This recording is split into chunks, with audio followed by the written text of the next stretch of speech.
Hello बच्चों, आप सबका इस वीडियो में स्वागत है।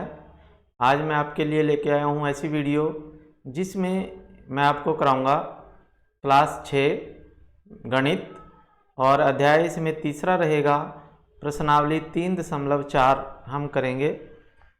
प्रश्नावली 3.4 तो इसमें है आपके पास पहला है निम्न के सारव गुणनखंड ज्ञात कीजिए। तो सारव गुणनखंड का मतलब होता है कॉमन फैक्टर। तो कॉमन फैक्टर निकालने हैं हमने। क्वेश्चन नंबर 1 है और ए पार्ट है इसका।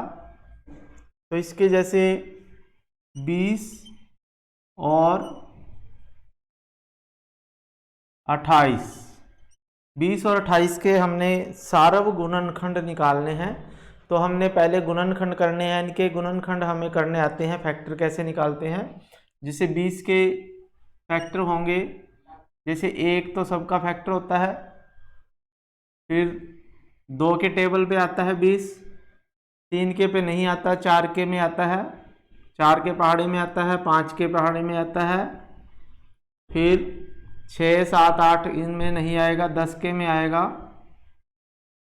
ठीक है, फिर 20 के 20 इसका खुद का होता है, यानी 1 और 20, एक और वही संख्या फैक्टर होंगे इनके, और बाकी जिस जिस भी संख्या से ये पूरा पूरा भाग हो जाता है वो इसके गुणनखंड या फैक्टर कहलाते हैं। ऐसे ही हम 28 के देखेंगे। तो 28 का 1 भी होता है, 2 भी, 3 के पहाड़े में नहीं जाएगा, 4 होगा, 5 के में नहीं, 6 के में नहीं, 7 चौके 28 होते हैं, 7।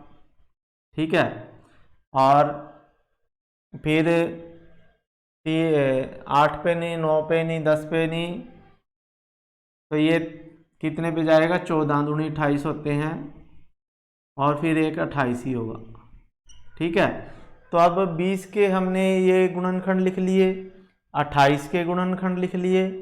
अब सारव गुणनखंड क्या होते हैं? सारव, सारव का मतलब जो सभी में हो, ऐसे गुणनखंड जो इसमें भी हो, इसमें भी हो, और अगर एक और होता उसमें भी हो। तो तीनों के कॉमन फैक्टर, कॉमन का मतलब जैसे दोनों में 1 भी है,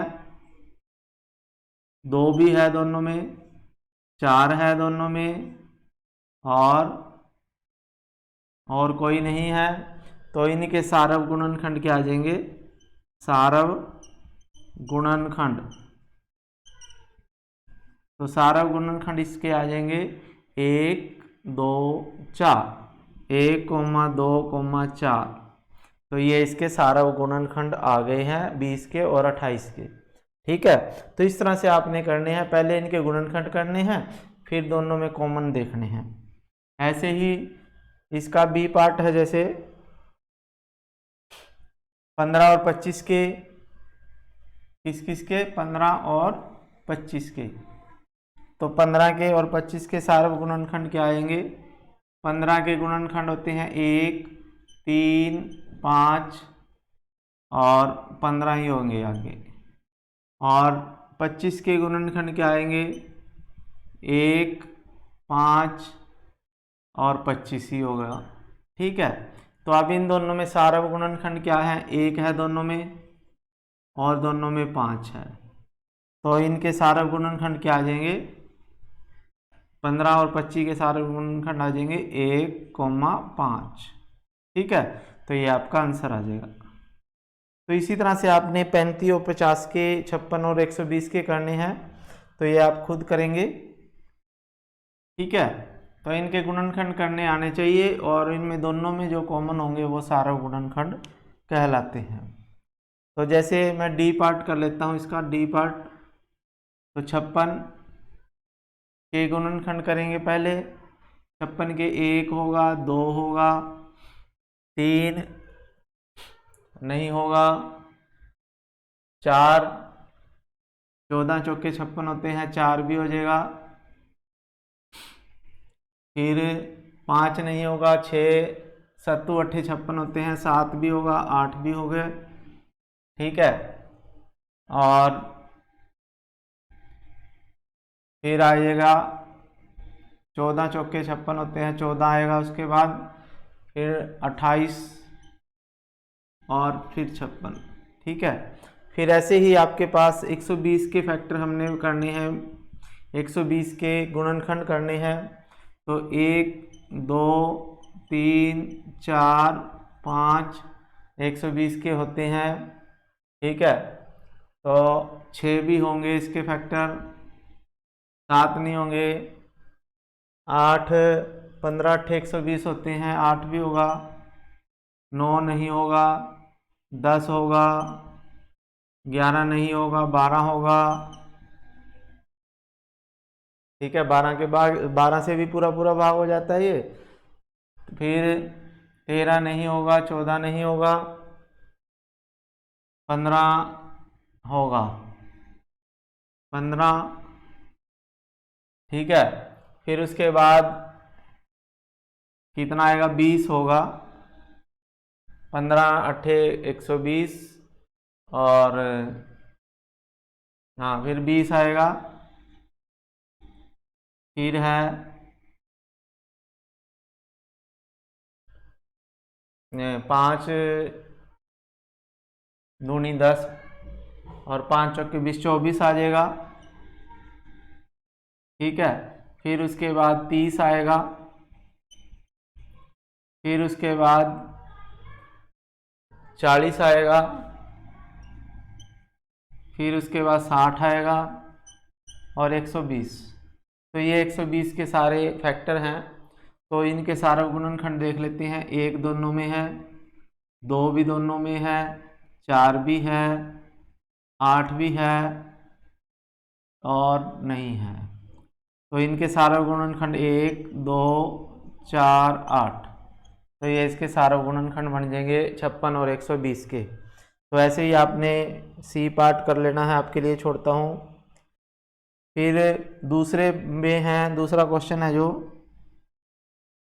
अब हमने सारा गुणनखंड निकालने हैं। दूसरे क्वेश्चन में देखो, क्वेश्चन नंबर 2, क्वेश्चन नंबर 2 में किस किस के गुणनखंड निकालने हैं। ए भाग आपने करना है, बी मैं करवा देता हूँ। तो इसमें 5 के, 15 के और 25 के। तो 5 के तो 1 और 5 होते हैं, 15 के 1 5 3 और 15 होते हैं, और 25 के 1 5 और 25 हो गए। तो इन तीनों के गुणनखंड हैं ये। तो सारा गुणनखंड तीनों के निकालने हैं। तो तीनों में कॉमन क्या है, 1 है, तीनों में 5 भी है। तो सारा गुणनखंड इनके ये आ जाएंगे 1 और 5। क्या आ जाएंगे, 1 और 5। और इनको गुणा भी कर सकते हो आप, 1 गुणा 5 बराबर 5। तो ये भी आंसर हो सकता है और ये भी हो सकते हैं। ठीक है, फिर उसके बाद है तीसरा क्वेश्चन आपने करना है। निम्न के प्रथम 3 सारव गुणज ज्ञात कीजिए। प्रथम 3 सारव गुणज, अब ये गुणनखंड थे लेकिन अब आगे है गुणज। क्या है, गुणज। गुणज का मतलब होता है मल्टीपल, कॉमन मल्टीपल। क्या होंगे, कॉमन मल्टीपल निकालने हैं। Question number 3। तो क्वेश्चन नंबर 3 में कॉमन मल्टीपल निकालने हैं। ए पार्ट है जो 6 के और 8 के। तो 6 के पहाड़ा लिखेंगे, 6 का क्या लिखेंगे, पहाड़ा। तो पहले 3 निकालने हैं। तो 6 एकम 6 दूनी 12, 6 तिये 18, 6 चौके 24, 6 पंजे 30, छिके छिके 36, 6 7 42, 6 8 48, 6 9 54, 6 10 60। आगे भी ये पहाड़ा होएगा। ऐसे ही 8 का टेबल लिखेंगे। 16 8 तिये 24, 8 चौके 32, 8 पंजे 40, 8 छिक 48, 8 सत्ते 56, 8 अट्ठे 64, 8 नीम 72। ठीक है, और ऐसे ही इसमें 11 छिक 66 होते हैं और 12 छिक 72 होते हैं। तो हमने पहले 3 कॉमन मल्टीपल निकालने हैं। तो देखो इनमें 16, ये इसमें क्या क्या है, 24 है एक तो, और यहाँ भी 24 है। ठीक है, फिर उसके बाद 48 यहाँ भी है और यहाँ भी है, फिर 72 यहाँ भी है और यहाँ भी है। तो तीनों के जो सारव गुणज होंगे, सारव गुणज क्या आ जाएंगे, 24, 48 और 72। तो गुणज और गुणनखंड में आपको अंतर पता होना चाहिए। गुणज का मतलब पहाड़ा लिखेंगे, पहाड़े में दोनों में देखेंगे 3 देखने हैं हमने कॉमन, तो 3 ये हैं, ठीक है। ऐसे ही 12 और 18 में देखने हैं, 12 का पहाड़ा लिखते जाना है और 18 का लिखते जाना है, और जहाँ तक वो 3 आएंगे तो वो लिखने हैं। तो ये बी पार्ट आपके लिए छोड़ता हूँ। फिर आपके पास है चौथा क्वेश्चन नंबर 4। क्वेश्चन नंबर 4 में क्या करना है आपने, तो क्वेश्चन नंबर 4, 100 से छोटी ऐसी सभी संख्याएं लिखिए जो 3 और 4 के सारव गुणज हों। 3 और 4 के सारव गुणज का मतलब हम 3 गुणा 4 कर लेते हैं, 3 4 12 होते हैं, तो 12 का टेबल लिखेंगे हम। तो 12 के गुणज का मतलब है 12 दूनी 24, 12 तीय 36, 12 चौक 48, 12 पंजे 60।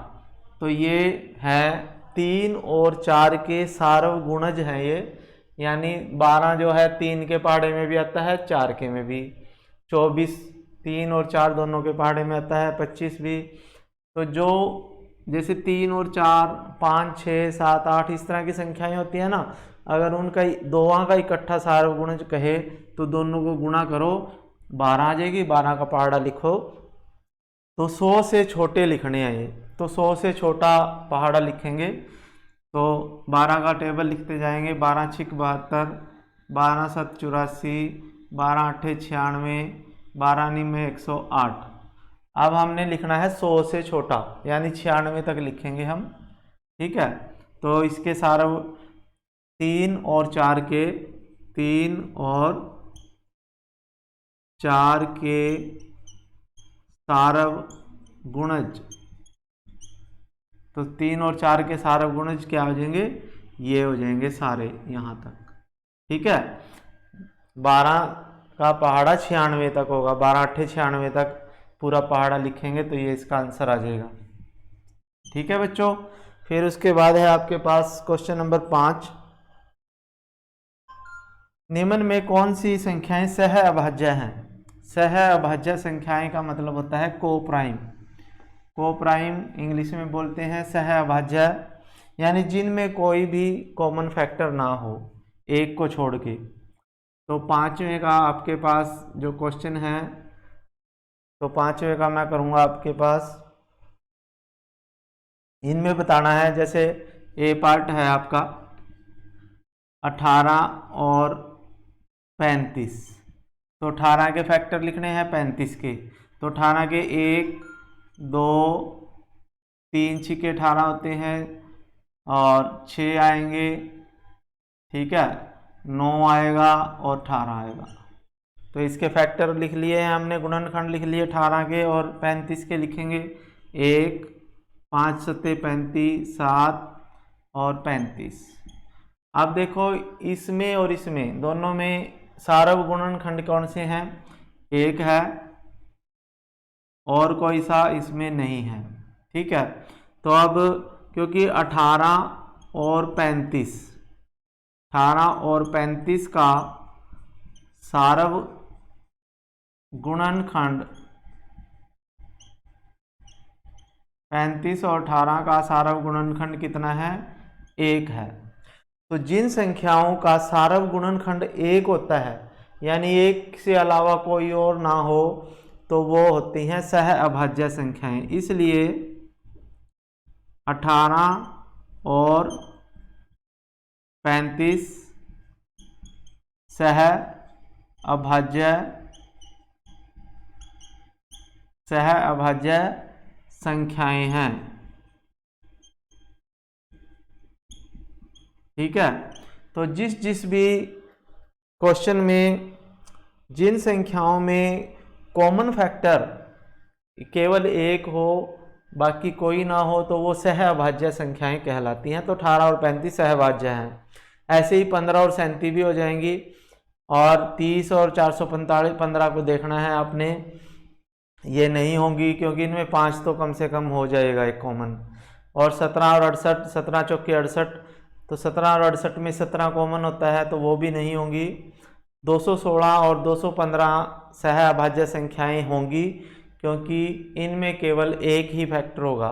और 81 और 16 में इनमें भी कोई भी कॉमन फैक्टर नहीं होगा। ठीक है, तो ये भी सहअभाज्य संख्याएं होंगी। तो जिनमें केवल एक ही संख्या कॉमन हो तो वो सहअभाज्य संख्याएं होती हैं। ठीक है बच्चों, फिर छठा क्वेश्चन है 5 और 12 दोनों से विभाज्य है एक संख्या। तो 5 और 12 से अगर कोई संख्या विभाज्य है तो 5 और 12 का सार्वग गुणनखंड क्या होता है? 5 और 12 का सार्वग गुणनखंड 1 है। तो 5 का फैक्टर है 1 और 5, और 12 का है 1 2 3 4 6 12। अब इनमें सार्वग गुणनखंड क्या है? 1 है। तो 5 और 12 सहअभाज्य संख्याएं हैं। कैसी संख्याएं हैं? सहअभाज्य।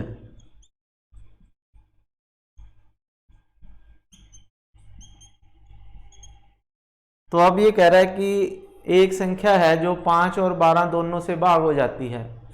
तो क्योंकि ये सहअभाज्य संख्याएं हैं तो 60 इन दोनों की गुणा 12 पंजे 60, तो 60 5 गुणा 12 बराबर 60 वह संख्या है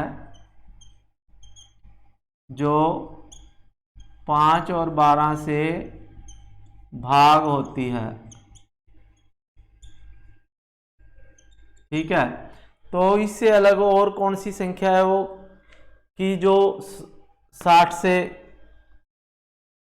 से भाग हो जाएगी। तो 5 और 12 5 गुणा 12 60 वह संख्या है जो 5 और 12 से भाग होती है। तो अन्य संख्या यानी 60 भी वो संख्या होगी, 60 वह संख्या होगी अन्य जो 60 से हमेशा भाग होगी। ठीक है, तो ये कह रहा है कि ऐसी एक कोई संख्या है जो 5 और 12 से भाग हो जाती है, तो वो संख्या है 60। तो 60 जो है 60 से तो भाग होगी ही क्योंकि प्रत्येक संख्या अपने आप से तो भाग होती है। तो 60 वह संख्या है जो 60 से भाग होगी, तो इसका आंसर ये आ जाएगा। फिर है एक संख्या 12 से भाग हो जाती है, तो कौन सी संख्याएं हैं जिनसे वह संख्या भाग हो जाती है? अगर कोई संख्या 12 से भाग हो जाती है, अगर कोई संख्या है किससे भाग हो रही है? 7वां क्वेश्चन है। अब कोई संख्या है जो 12 से भाग हो रही है, तो जो संख्या 12 से भाग होगी वो 1 से भी होगी, 2 से भी, 3 से भी, 4 से भी, 5 6 से भी और 12 से भी, यानी 12 के गुणनखंडों से भी वो भाग होगी। तो वो कौन सी संख्याएं हैं जिनसे वो विभाज्य होगी? तो आंसर आ जाएगा आपके पास 1 से तो होती हैं सभी, 2 से भी होंगी, 3 से भी, 4 से भी, 6 से भी और 12 से तो है ही वो, तो इनसे भी वो संख्या भाग होगी। तो 2 3 4 6 से संख्या भाग होगी, क्योंकि अगर किसी संख्या से भाग है तो उसके गुणनखंडों से भी संख्या भाग हो जाती है, विभाजित हो जाती है। ठीक है बच्चों, तो ये क्वेश्चन नंबर 7 था और ये एक्सरसाइज पूरी हो चुकी है। अगर आपको ये वीडियो अच्छी लगी है तो आपने इसको लाइक करना है, चैनल को सब्सक्राइब करना है और घंटी के बटन को दबाना है और अपने दोस्तों को भी इसे शेयर करना है ताकि वो भी इसका फ़ायदा उठा सकें। धन्यवाद, जय हिंद।